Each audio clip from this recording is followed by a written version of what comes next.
नमस्कार, आपण पाहत आहात लोकनाय न्यूज। चंद्रपूर जिल्ह्यातील सावली तालुक्यातील पाथरी पोलीस स्टेशन अंतर्गत येणाऱ्या निफंद्रा गावात सामाजिक सलोख्याचा एक प्रेरणादायी आदर्श पाहायला मिळत आहे।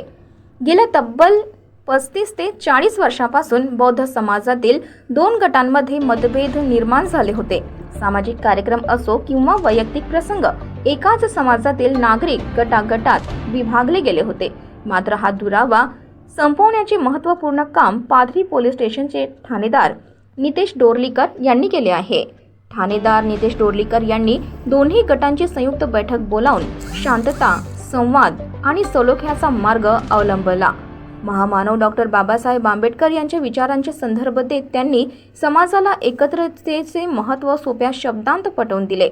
त्यांच्या मार्गदर्शनानंतर दोन्ही गटांनी आपले जुने मतभेद बाजूला ठेवून एकत्र येण्याचा निर्णय घेतला।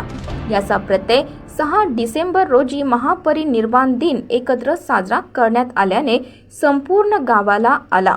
या ऐक्यामुळे बौद्ध समाजातील 2 अध्यक्षांचा दीर्घकाळचा तिढा देखील सुटला असून सर्वानुमते एकाच अध्यक्षाची निवड करण्यात आली आहे। येणारे सर्व सामाजिक कार्यक्रम एकत्र आणि गुण्या गोविंदाने साजरे करण्याचे आश्वासन समाजातील नागरिकांनी दिले आहे। गेल्या 35 ते 40 वर्षांपासून धगधगत असलेला सामाजिक वाद शांत झाल्याने निफंद्रा गावात सध्या शांततापूर्ण आणि सौहार्दपूर्ण वातावरण निर्माण झाले आहे। या सामाजिक सलोख्याच्या कार्याची दखल घेत बौद्ध समाजातील नागरिकांनी त्यागमूर्ती रमाई आंबेडकर यांच्या जयंतीनिमित्त ठाणेदार नितेश डोरलीकर यांचा जाहीर सत्कार केला। यावेळी शॉल, श्रीफळ आणि पुष्पगुच्छ देऊन त्यांचा सन्मान करण्यात आला। या कार्यक्रमाला बौद्ध समाजातील युवक युवती तसेच ग्रामस्थ मोठ्या संख्येने उपस्थित होते।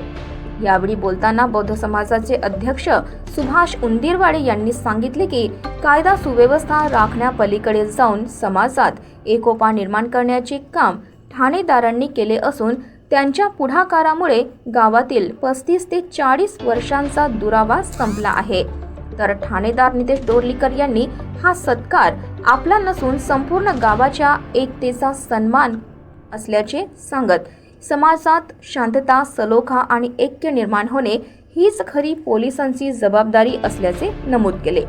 लोकनाय न्यूज, सुजित भसारकर, पाथरी।